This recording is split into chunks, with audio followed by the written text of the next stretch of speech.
This is the World Organic News for the week ending 21st of November 2016. John Moore reporting. We start this week with a remedial solution. The blog Recipes of My Home brings a video blog entitled Agricultural Revolution in a Shipping Container, high-tech turnkey solution for food insecurity and safety. Quite a mouthful. In times of food stress, this urban farm in a shipping container is a lifesaver, literally.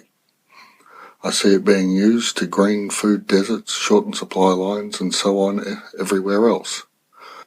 Ideal for places like Christmas Island where a fresh lettuce can cost upward of $9.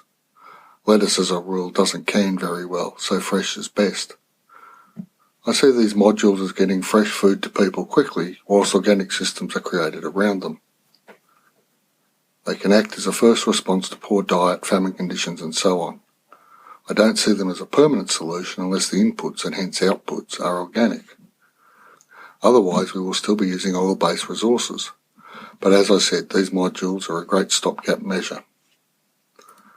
The blog, Keep the Pace of Sustainability, brings us in post. New living wall launched could lead to 20% carbon reduction.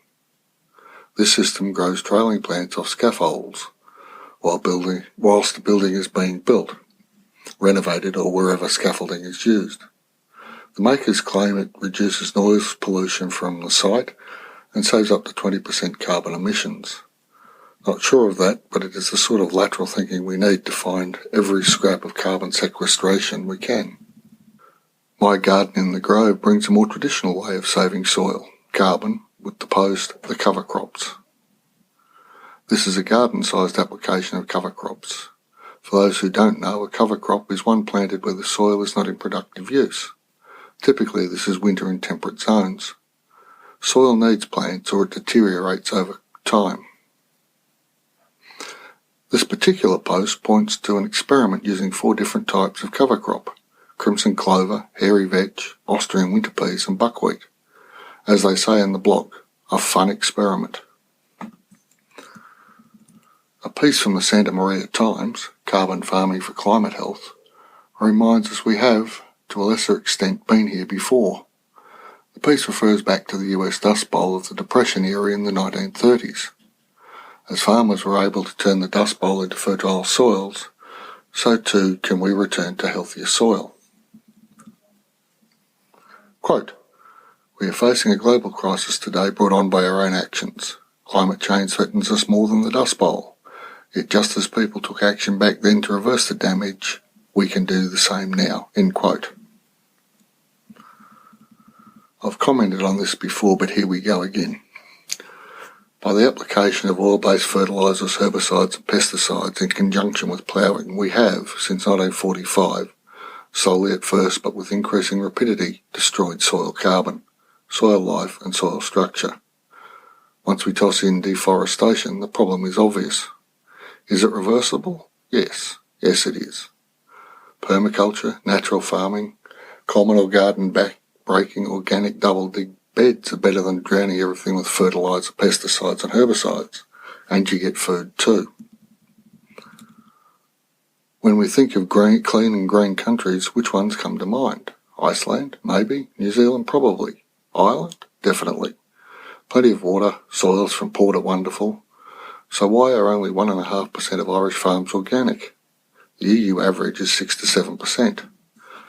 The answer seems to be that most farmers believe they are so close to organic anyway, the cost of registration seems prohibitive.